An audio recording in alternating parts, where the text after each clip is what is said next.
الحمد للہ رب العالمین والعاقبۃ للمتقین والصلاة والسلام علی سید الانبیاء والمرسلین نبینا محمد وعلی آلہ وصحبہ اجمعین، اما بعد فاعوذ باللہ من الشیطان الرجیم، بسم اللہ الرحمن الرحیم۔ قال اللہ تعالی: والذین یؤمنون بما انزل الیک وما انزل من قبلک وبالآخرۃ هم یوقنون۔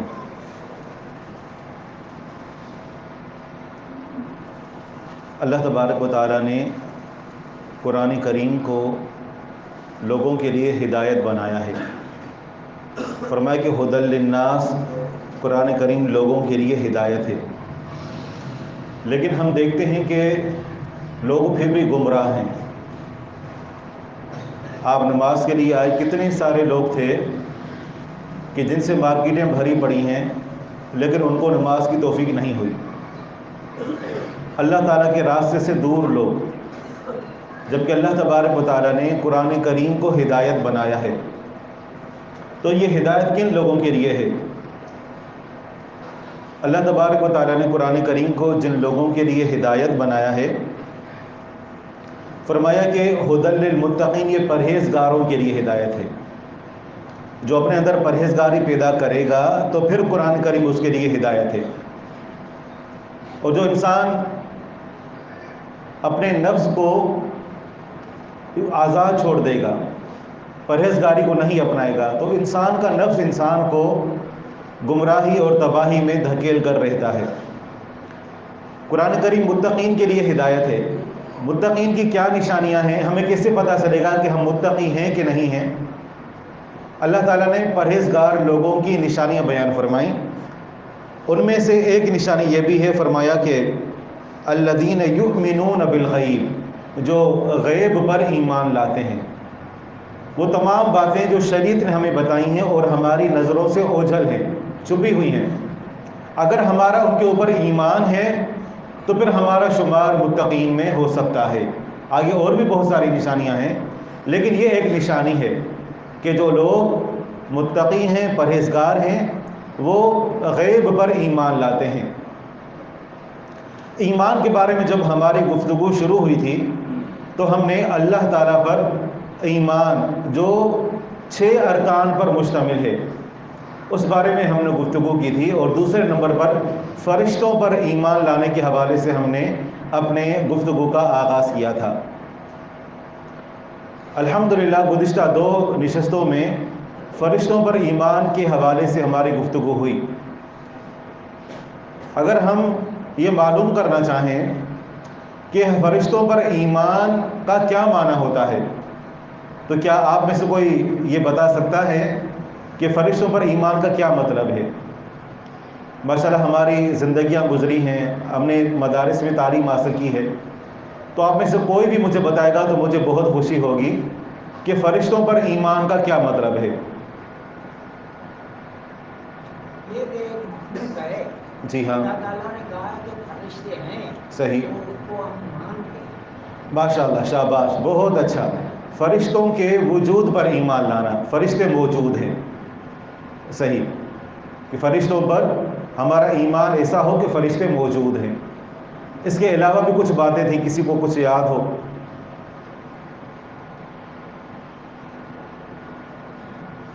فرشتے اللہ تعالیٰ کی نافرمانی نہیں کرتے۔ فرشتے اللہ تعالیٰ کی نافرمانی نہیں کرتے۔ جی ہاں، فرشتوں کی کچھ صفات کا ہم نے ذکر کیا تھا، یعنی فرشتوں کے وجود پر ایمان لانا، فرشتوں کے ناموں پر ایمان لانا، وہ نام جو قرآن کریم اور احادیث مبارکہ میں ذکر کیے گئے ہیں۔ اسی طرح فرشتوں کی کچھ صفات ہیں، ایک ان کی پیدائشی صفات ہیں اور ایک ان کی اخلاقی صفات ہیں۔ پیدائشی صفات بھی ہم نے ذکر کی تھی کہ ان کو نور سے بنایا گیا ہے، اور کچھ اخلاقی صفات تھیں، جیسے وہ اللہ تعالیٰ کی نافرمانی نہیں کرتے، بہت باحیا ہوتے ہیں، انتہائی خوبصورت ہوتے ہیں، اور یہ تمام باتیں بحمدللہ گزشتہ نشستوں میں ہم نے سن لی تھیں۔ آج کی اس نشست کے حوالے سے جو ہم نے موضوع رکھا ہے وہ یہ کہ فرشتوں کو اللہ تعالیٰ نے کیوں پیدا کیا ہے، فرشتوں کی کیا ڈیوٹیاں ہیں، کیا ان کی ذمہ داریاں ہیں۔ تو فرشتوں کی ذمہ داریاں اللہ تبارک و تعالیٰ نے مختلف بنائی ہیں اور ہر ایک کی اپنی اپنی ذمہ داری ہے۔ اللہ تبارک و تعالیٰ نے فرشتے بہت بڑی تعداد میں پیدا فرمائے ہیں۔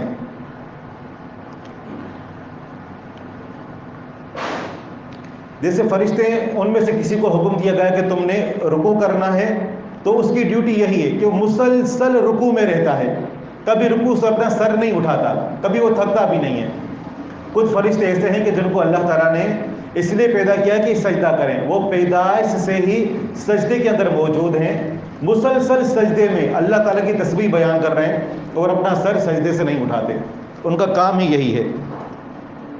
اللہ تبارک و تعالیٰ نے قرآن کریم میں فرشتوں کے اوصاف کو ذکر کرتے ہوئے فرمایا کہ فرشتے کہتے ہیں وما منا الا لہ مقام معلوم، کہ ہم میں سے ہر ایک کا ایک متعین، ایک خاص، ایک مخصوص قسم کا مقام متعین ہے۔ اللہ تعالیٰ نے ایک خاص مقام پر ہر ایک کو رکھا ہے اور وہ اپنا وہی کام کرتا رہتا ہے۔ فرمایا کہ وَإِنَّا لَنَحْنُ الصَّافُونَ، ہم میں سے کچھ فرشتے ایسے ہیں کہ جو ہمیشہ صف بستا رہتے ہیں۔ جیسے ہم نماز میں قیام کرتے ہیں صف بنا کر، تھوڑی دیر بعد اگر یہ قیام لمبا ہو جائے تو ہم تھک کر بیٹھ جاتے ہیں، لیکن فرشتوں کو اللہ تعالیٰ نے پیدا کیا اور وہ صف بنا کر مسلسل کھڑے ہیں، اللہ تعالیٰ کی تسبیح بیان کرتے رہتے ہیں۔ آگے فرمایا کہ وَإِنَّا لَنَحْنُ الْمُسَبِّحُونَ، اور ہم میں سے کچھ ایسے بھی ہیں کہ جو تسبیح بیان کرنے والے ہیں۔ اس کی مزید وضاحت ایک حدیث میں ہوتی ہے جو طبرانی کے اندر روایت موجود ہے المعجم الکبیر میں۔ سیدنا جابر بن عبداللہ رضی اللہ عنہ فرماتے ہیں کہ رسول اللہ صلی اللہ علیہ وسلم نے فرمایا کہ ما فی السماوات والارض، فرمایا کہ آسمانوں میں اور زمین میں ایک بالشت یا 4 انگلی کے برابر بھی جگہ خالی نہیں ہے مگر وہاں پر کوئی فرشتہ موجود ہے، کوئی رکوع میں اور کوئی سجدے میں۔ اللہ تبارک و تعالیٰ کہ وہ تسبیح بیان کرتے رہتے ہیں، اور کب تک بیان کرتے رہیں گے؟ قیامت تک مسلسل۔ اور وہ کیا کہتے ہیں؟ فرشتے کہتے ہیں کہ سبحانک ما عبدناک حق عبادت، فرشتے کہتے ہیں کہ یا اللہ تو پاک ہے، جیسی تیری عبادت کرنی چاہیے تھی تیری عبادت کا حق ہم نے ادا نہیں کیا۔ حالانکہ وہ پیدائش سے ہی عبادت کے اندر لگے ہوئے ہیں، لیکن پھر بھی کہتے ہیں یا اللہ جیسی تیری عبادت کرنی چاہیے ہم نے تیری عبادت کا حق ادا نہیں کیا۔ فرماتے ہیں کہ فرشتے یہ کہتے ہیں کہ الا انا لم نشرک بک، ہاں یہ ہے کہ ہم نے تیرے ساتھ کسی کو شریک نہیں کیا۔ تو فرشتے مسلسل اللہ تبارک و تعالیٰ کی تسبیحات بیان کرتے رہتے ہیں۔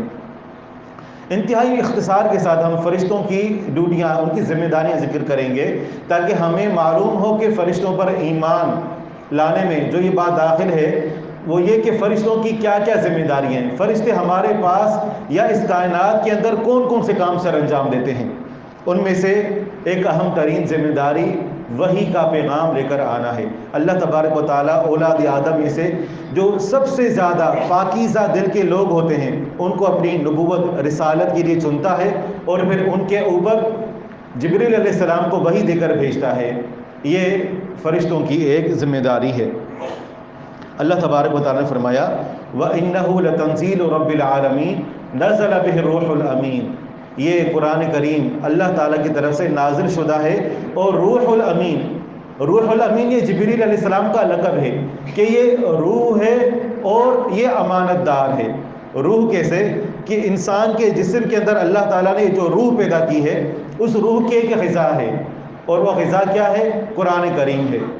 روح اللہ تعالیٰ کی طرف سے آئی ہے تو اس کی جو غذا ہے وہ بھی اللہ تعالیٰ کی طرف سے آئی ہے، جبکہ جسم جو ہے انسان کا وہ مٹی سے بنا ہے تو اللہ تعالیٰ نے اس کی غذا بھی مٹی میں رکھی ہے۔ تو فرمایا کہ یہ روح الامین ہے، امانت دار ہے، اس امانت کو اللہ تعالیٰ کی وحی کو پہنچانے میں کسی بھی قسم کو کوئی خیانت نہیں کرتا۔ اسی طرح فرشتوں کی جو ذمہ داریاں، ان میں سے ایک ذمہ داری یہ بھی ہے کہ فرشتے رزق کو لے کر اترتے ہیں، بارش کو لے کر اترتے ہیں، اور یہ سیدنا میکائیل علیہ السلام ہیں اور ان کے ساتھ دیگر فرشتے بھی ہوتے ہیں جو ان کی مدد کرتے رہتے ہیں۔ امام ابن کثیر رحمہ اللہ فرماتے ہیں کہ یہ جو میکائیل علیہ السلام ہے اور ان کے ساتھ دیگر فرشتے، یہ جو زمین اناج اگاتی ہے ان تمام جگہوں پر فرمایا کہ وہ مقرر ہوتے ہیں۔ فرمایا کہ اگر آسمان سے بارش کا ایک قطرہ اترتا ہے، گرتا ہے، تو فرشتے کی ذمہ داری ہوتی ہے کہ اس قطرے نے کہاں پر گرنا ہے۔ پورے فرشتے مقرر ہیں اور پوری ایک تنظیم کے ساتھ اللہ تبارک و تعالیٰ کی طرف سے اس مہیا کی گئی ان ذمہ داریوں کو وہ ادا کرتے ہیں۔ اسی طرح جب لیلۃ القدر جو رمضان کی طاق راتوں میں ہوتی ہے، تو اس میں بھی فرشتے اللہ تبارک و تعالیٰ کی طرف سے رزق کو لے کر اترتے ہیں۔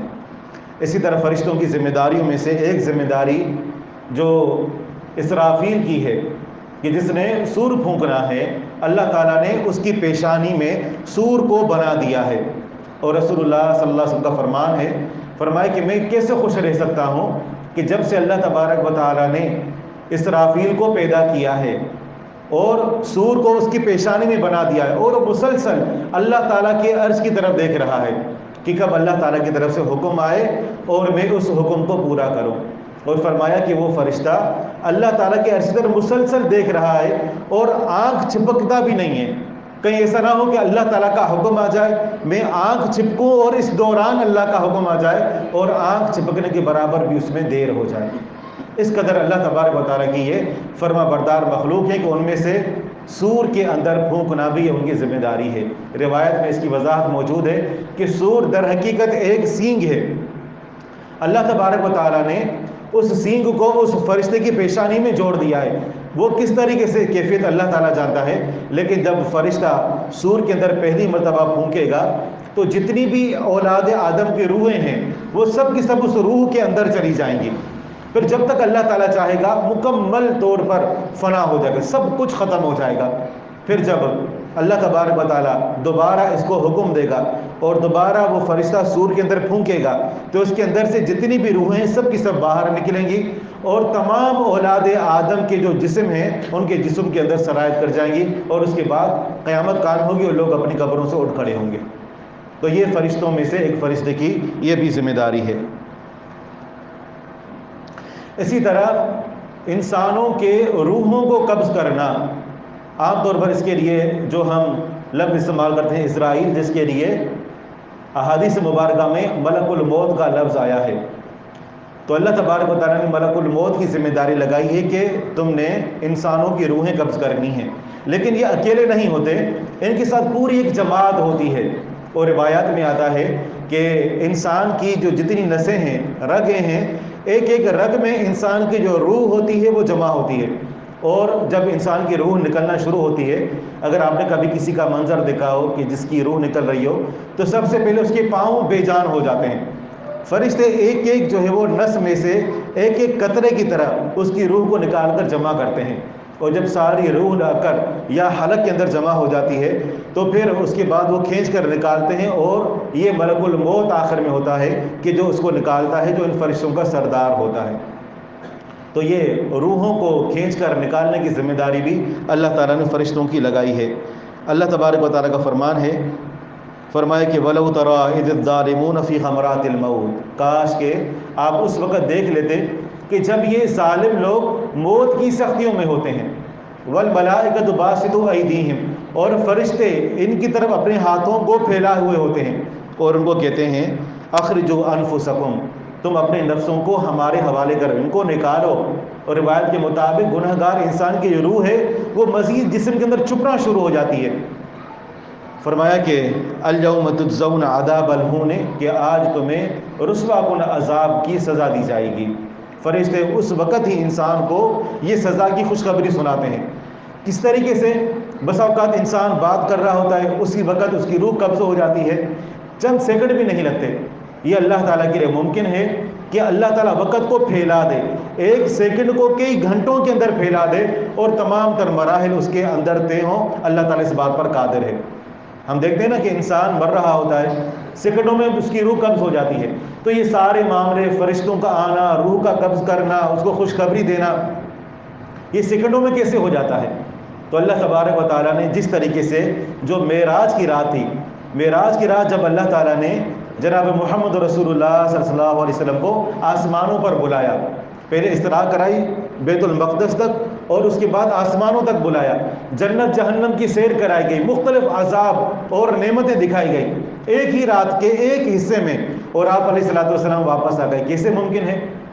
تو اللہ تعالیٰ نے وقت کو پھیلا دیا، اس پھیلے ہوئے وقت کے اندر آپ علیہ الصلوۃ والسلام نے یہ سارے مناظر دیکھے، تو عین ممکن ہے کہ اللہ تعالیٰ اس موقع پر بھی وقت کو پھیلا دیتا ہو اور فرشتے آ کر اس کو روح نکالتے وقت خوشخبری دیتے ہوں، یا پھر یہ کہ اس کو سزا کی دھمکی دیتے ہوں۔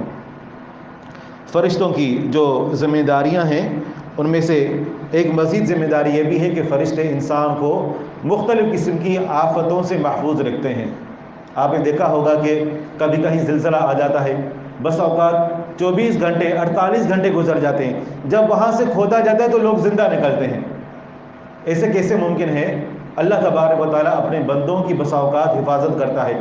جب تک اللہ تعالیٰ نے نہیں چاہا، جب تک اللہ تعالیٰ نے موت نہیں لکھی، تب تک انسان کے ارد گرد فرشتے اس کی حفاظت کرتے رہتے ہیں۔ اللہ تبارک و تعالیٰ کا فرمان ہے، فرمایا کہ وَهُوَ الْقَاهِرُ فَوْقَ عِبَادِهِ، اللہ تعالیٰ اپنے بندوں پر غالب ہے۔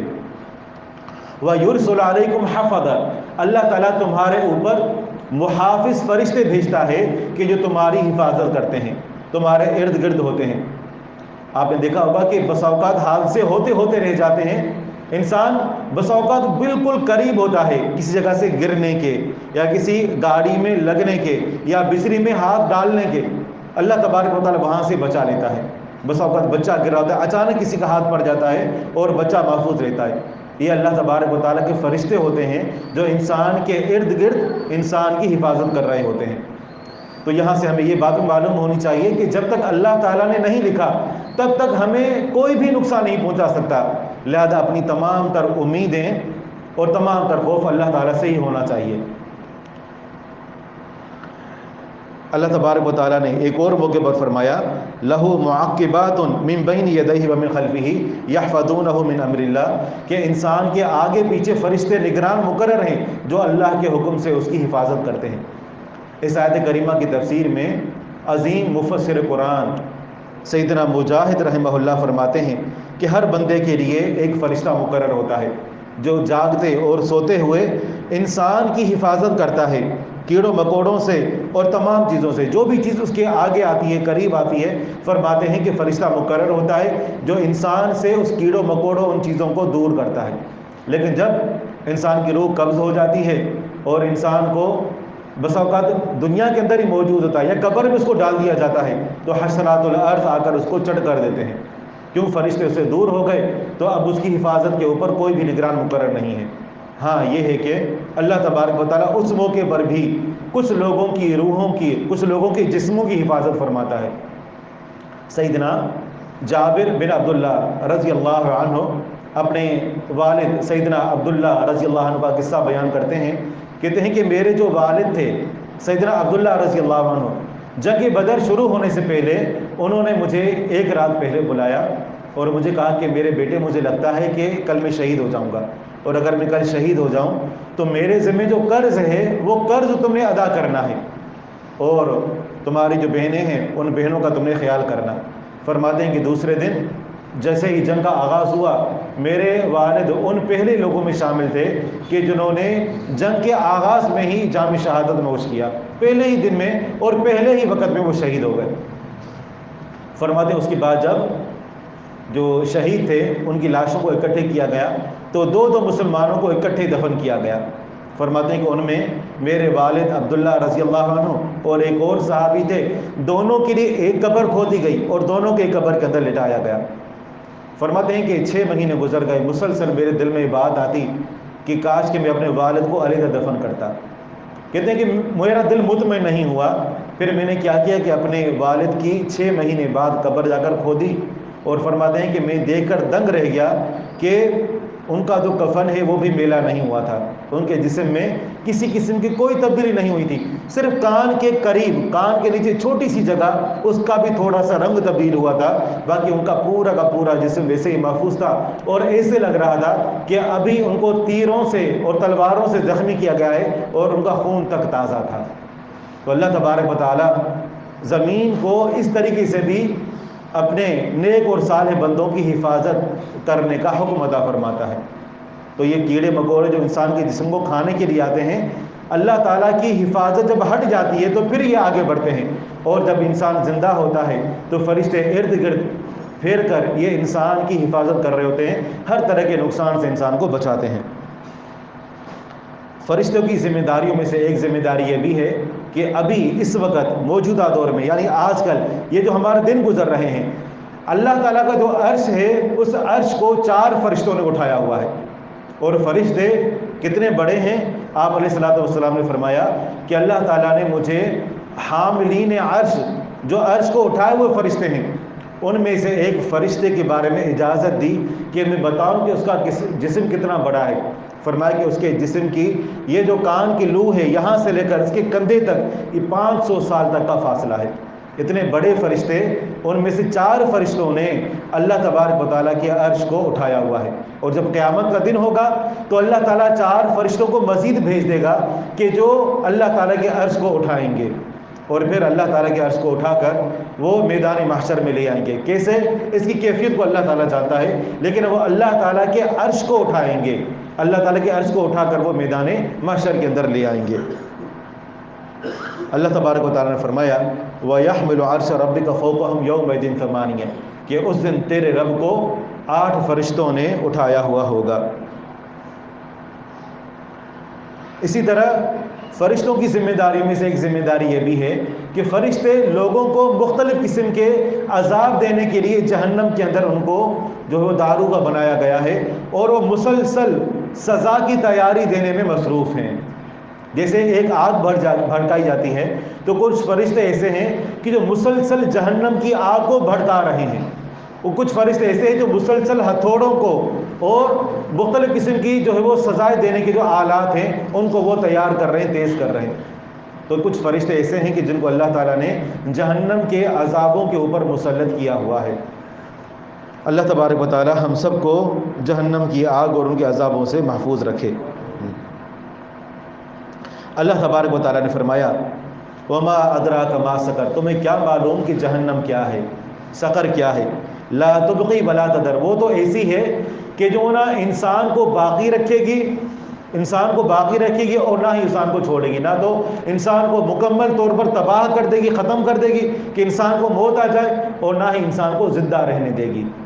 فرمایا کہ لواحۃ للبشر، وہ انسان کی جو جسم کی جو کھال ہے وہ اس کو جھلسا کر سیاہ کر دینے والی ہے۔ فرمایا علیہا 19، اس جہنم کی آگ کے اوپر جو فرشتے مقرر ہیں ان کی تعداد 19 ہے۔ 19 فرشتے ہیں جو جہنم کی آگ کو بھڑکاتے رہتے ہیں، اس کے عذابوں کو تیار کرتے رہتے ہیں، اور ان 19 فرشتوں کا ایک فرشتہ سردار ہے 20واں، جس کا نام مالک ہے۔ اللہ تبارک و تعالیٰ نے کفار، منافقین اور مجرموں کا ذکر فرمایا کہ جب انہیں جہنم میں ڈالا جائے گا وَنَادَوْا يَا مَالِكُ لِيَقْضِيَ عَلَيْنَا رَبُّكَ، فرشتے مسلسل پکارتے رہیں گے، چیخیں گے، کہیں گے اے مالک۔ یہ مالک جہنم کے جو داروغے ہیں یہ ان میں سے سب سے جو بڑا سردار ہے اس کا نام ہے۔ فرشتے کہیں گے کہ اے مالک تو اپنے رب سے دعا کر، اپنے رب کو پکار، اپنے رب سے درخواست کر کہ لِيَقْضِيَ عَلَيْنَا رَبُّكَ، ہمارا رب ہمیں موت دے دے۔ تو بالآخر فرشتہ خاموش رہے گا، لوگ سوچیں گے شاید یہ ہماری سننے والا ہے، لیکن کئی سال، کئی صدیاں گزر جائیں گی، اس کے بعد فرشتہ ان کو یہی جواب دے گا کہ تم ذلیل اور خوار ہو کر جہنم کی آگ کے اندر پڑے رہو۔ تو یہ 20واں فرشتہ یہ ان کا سردار ہے۔ اسی طرح اللہ تعالیٰ نے کچھ فرشتوں کو جنت کی آبیاری، جنت کی زیب و زینت اور اس کو خوبصورت بنانے کے اوپر مقرر کر دیا ہے۔ جنت ابھی موجود ہے، یہ ہمارا ایمان ہے، اور جنت کے اندر جو محلات ہیں وہ بھی تیار ہیں، لیکن مسلسل ان کی تزئین و آرائش میں اضافہ ہو رہا ہے۔ جیسے ہمارا گھر تیار ہوتا ہے، لیکن جب ہم سوچتے ہیں کہ آج ہمارے گھر میں کوئی پروگرام ہونے والا ہے تو ہم اس میں مزید اہتمام کرتے ہیں، تو ایسے ہی فرشتے مسلسل اس کو خوبصورت بنانے میں لگے ہوئے ہیں۔ اللہ تبارک و تعالیٰ نے فرمایا وَسِيقَ الَّذِينَ اتَّقَوْا رَبَّهُمْ إِلَى الْجَنَّةِ زُمَرًا، جو لوگ پرہیزگار ہیں ان کو گروہ در گروہ جنت کی طرف لے جایا جائے گا۔ حَتَّى إِذَا جَاءُوهَا، جب یہ جنتی جنت کے دروازوں پر پہنچیں گے، وَفُتِحَتْ أَبْوَابُهَا، جنت کے دروازوں کو ان کے سامنے کھول دیا جائے گا۔ وَقَالَ لَهُمْ خَزَنَتُهَا سَلَامٌ عَلَيْكُمْ طِبْتُمْ فَادْخُلُوهَا خَالِدِينَ، فرشتے ان کے استقبال کے لیے جنت کے دروازوں پر کھڑے ہوں گے، ان کو کہیں کہ تم پر سلامتی ہو، تم پاکیزہ لوگ ہو، جنت میں ہمیشہ ہمیشہ کے لیے داخل ہو جاؤ۔ تو یہ فرشتے جو جنت کو خوبصورت بنانے پر مقرر ہیں، یہ جنتیوں کا استقبال کریں گے۔ اسی طرح کچھ اور فرشتے ہیں کہ جن کی اللہ تبارک و تعالیٰ نے ذمہ داریاں لگائی ہیں، جیسے پہاڑوں کے اوپر بھی فرشتے ہیں۔ اللہ تعالیٰ نے پہاڑوں کے اوپر بھی فرشتوں کو مقرر کیا ہوا ہے، جیسا کہ روایات میں بھی اس کی جو ہے وہ تصدیق موجود ہے کہ آپ علیہ الصلاۃ والسلام سے عائشہ صدیقہ رضی اللہ عنہا نے ایک دن سوال کیا اور کہا کہ اللہ کے رسول صلی اللہ علیہ وسلم، کیا آپ کے اوپر احد دن سے، احد کا جو دن تھا کہ جس دن آپ علیہ الصلاۃ والسلام کے چچا کو شہید کیا گیا، 70 کے قریب صحابہ کرام شہید ہو گئے، آپ کے جو دانت مبارک تھے ان کو شہید کیا گیا، کہنے لگی کہ کیا احد والے دن سے بڑھ کر کوئی اور سخت دن آپ کی زندگی میں آیا؟ تو رسول اللہ صلی اللہ علیہ وسلم نے فرمایا کہ مجھے جو سب سے زیادہ سخت ترین دن لگا وہ دن تھا کہ جب میں نے اپنے آپ کو عبد یا لیل اور اس کے جو دوسرے 2 بھائی تھے، میں نے ان کے اوپر پیش کیا، لیکن انہوں نے بڑی بدتمیزی سے مجھے جواب دیا، بلکہ اوباش نوجوانوں کو پیچھے لگا دیا کہ جو پتھر اٹھا اٹھا کر مارتے، اور آپ علیہ الصلوۃ والسلام کا جو خون مبارک ہے وہ اس قدر بہنے لگا کہ خون بہہ بہہ کر وہ جو جوتی تھی اس جوتی کے اندر وہ خون جم گیا۔ آپ علیہ الصلوۃ والسلام کو پتہ نہ چلا کہ آپ کس راستے پر رواں دواں ہیں۔ آپ علیہ الصلوۃ والسلام نے فرمایا کہ جب میں قرن ثعالب، یہ ایک جگہ ہے، جب میں یہاں پر آ کر پہنچا تو میں نے سر اٹھایا، دیکھا کہ جبریل علیہ السلام تھے۔ تو جبریل علیہ السلام نے مجھے کہا کہ اے اللہ کے رسول صلی اللہ علیہ وسلم، یہ پہاڑوں کا فرشتہ ہے، اگر آپ اجازت دیں تو ان 2 پہاڑوں کے درمیان اس پوری قوم کو تہس نہس کر دیں، ختم کر دیں اور ان کو پیس کر رکھ دیں۔ آپ علیہ الصلوۃ والسلام نے فرمایا کہ نہیں، ایسا نہیں کرنا، مجھے امید ہے کہ اگر انہوں نے تکذیب کی ہے، انہوں نے جھٹلایا ہے، عین ممکن ہے کہ ان کی جو آنے والی نسلیں ہیں وہ جو ہے وہ ایمان لے آئیں۔ تو اللہ تبارک و تعالیٰ نے فرشتوں کو پہاڑوں کے اوپر بھی مقرر کیا ہوا ہے۔ یہ فرشتوں کی ذمہ داریاں ہیں کہ جو پہاڑوں کی حفاظت کرتے ہیں، اور اگر یہ فرشتے نہ ہوں تو ممکن ہے کہ پہاڑ زمینوں سے نکل آئے اور ممکن ہے کہ پہاڑ اپنی جگہ سے ہل جائیں، لیکن فرشتوں نے ان پہاڑوں کو کنٹرول کیا ہوا ہے۔ اسی طرح اللہ تعالیٰ نے بادلوں کے اوپر بھی فرشتوں کو مقرر کیا ہوا ہے۔ روایات میں آتا ہے کہ ابن عباس رضی اللہ عنہ فرماتے ہیں کہ یہودی ایک دن نبی صلی اللہ علیہ وسلم کے پاس آئے اور انہوں نے کہا کہ یہ جو آئے دن ہمیں گرج سنائی دیتی ہے بارش ہونے سے پہلے، جو آوازیں آتی ہیں، یہ آوازیں کس چیز کی ہوتی ہیں؟ آپ علیہ الصلوۃ والسلام نے فرمایا کہ یہ ایک فرشتہ ہوتا ہے کہ جو بادلوں کے اوپر مقرر کیا گیا ہوتا ہے اور اس کے ہاتھ میں آگ کے کوڑے ہوتے ہیں۔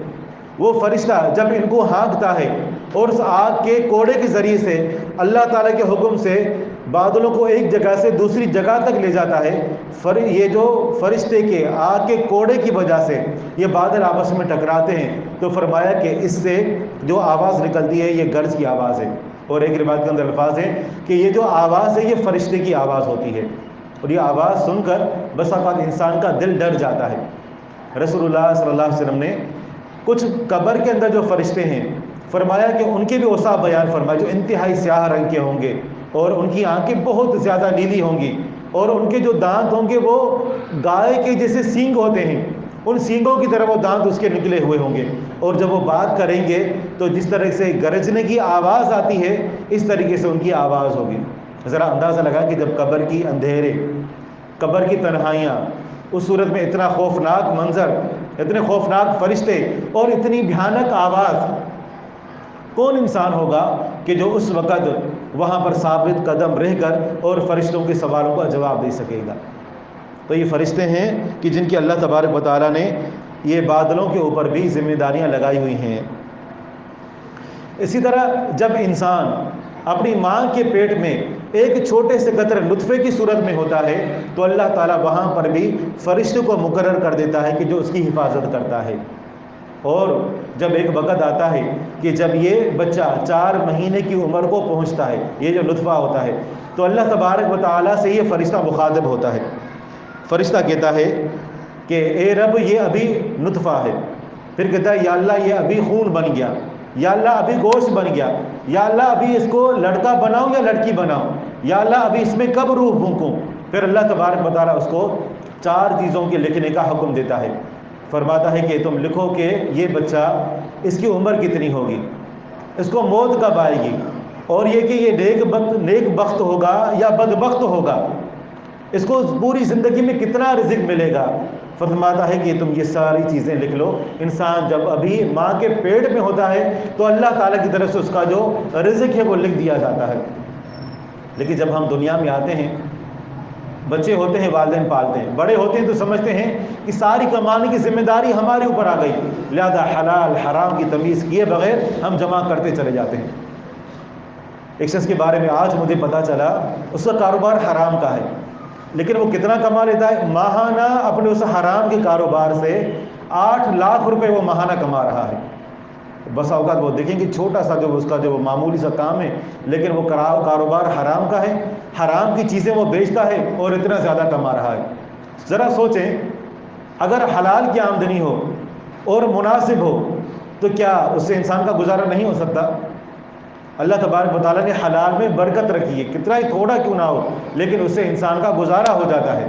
اگر انسان عزت نفس اس کے اندر ہو، وہ کسی کے آگے ہاتھ پھیلانا نہ جانتا ہو، اس کے اندر غیرت ایمانی ہو، باہمت ہو، تو میں نہیں سمجھتا کہ اس دور کے اندر کوئی شخص بے روزگار بیٹھ سکتا ہے.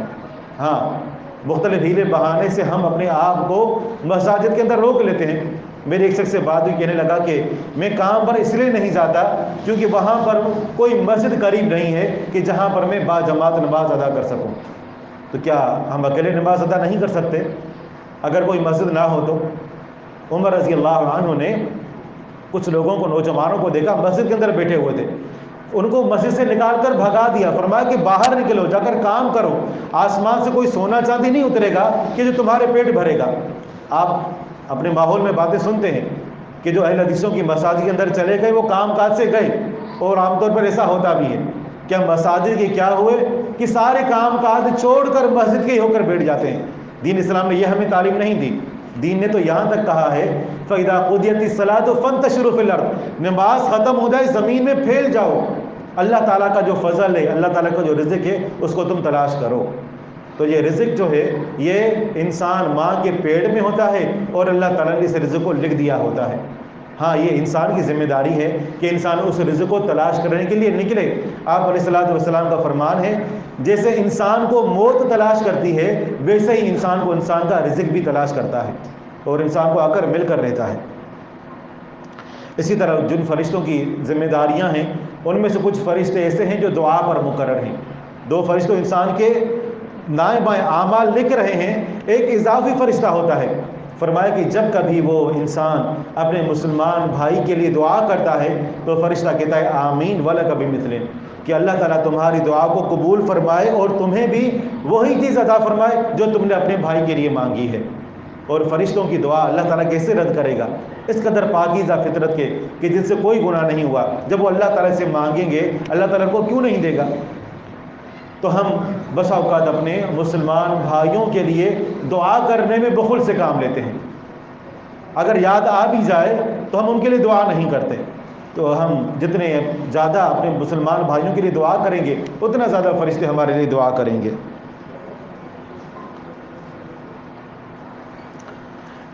تو یہ بہت سارے فرشتے، ان کی بہت زیادہ ذمہ داریاں ہیں جو اللہ تبارک و تعالیٰ نے انسانوں کے اوپر مقرر کیے ہوئے ہیں، جو کچھ تسبیحات بیان کرتے ہیں اور کچھ اس کائنات کے نظام کو چلانے پر اور کچھ انسانوں کے حوالے سے مقرر ہیں.